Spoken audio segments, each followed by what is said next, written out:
in the Brooklyn Nets Philly game. To me, the game that I like, I'm in love with this series. I don't even know why. It's a 1-8 matchup for one. 2, watched it with my girlfriend, and for some reason she was like, if there was any game in the playoffs that I would watch, it would be this one. We got Clippers visiting the Warriors for Game 2.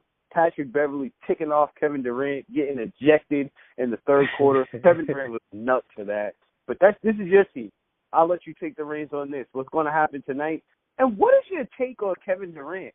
Kevin Durant gets ejected, gets pushed to the edge by Patrick Beverly, probably like a 4-tier player compared to Kevin Durant. And he gets ejected. He lets Patrick Beverly get him ejected for one.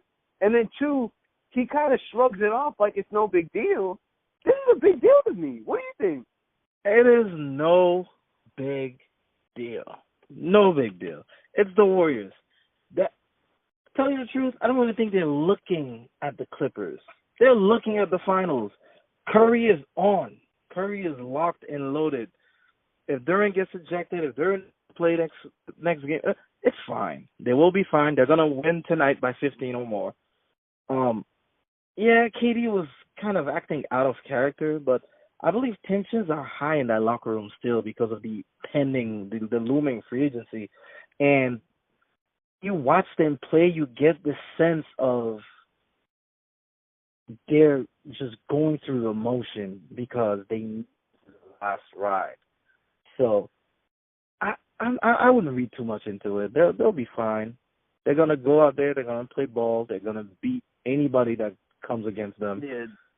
Yeah. I mean, you're right about that. The reason why I think it's a big deal is because the last time the Warriors did lose a championship, it was because of a situation just like this with Draymond Green. And then you have the very first game on your last hurrah with Kevin Durant. He gets 2 texts.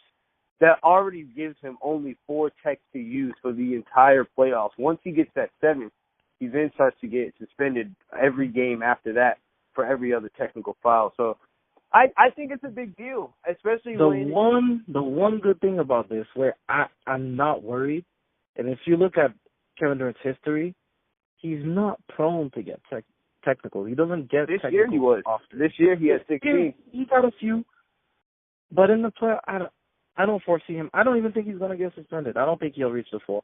I would bet against that as well, but I do think it's not good. I've never thought that technical fouls and getting ejected was a good thing, and I think even more so when they put a rule on how many you can get, and it's only at 6. It's not like it's at like 10 or something. It's only at 6. He can only get 6. After that, he gets suspended. You're using 2 early ones on a Patrick Beverly.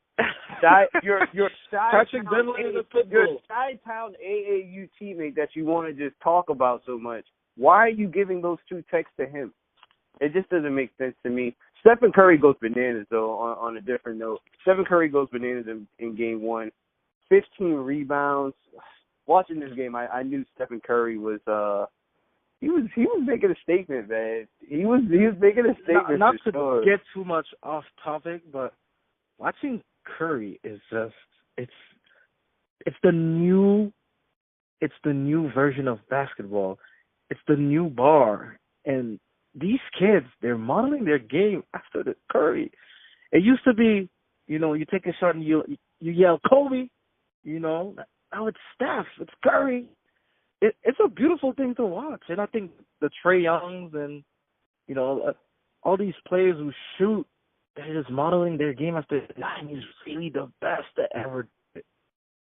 No, I couldn't agree more. I like the free flowing game. I wish there was more defense played on a consistent basis, but yeah, the more free flowing nature of the game, as well as the pull up threes. I mean, he pulled up from like 35 feet on like a one man fast break and during that one. It should have been a 4-point play. It should have been a 4-point play, but they didn't even call it, but it's all right. But Stephen Curry still makes a shot. He's now the all-time leader in 3-point field goals made. Yeah.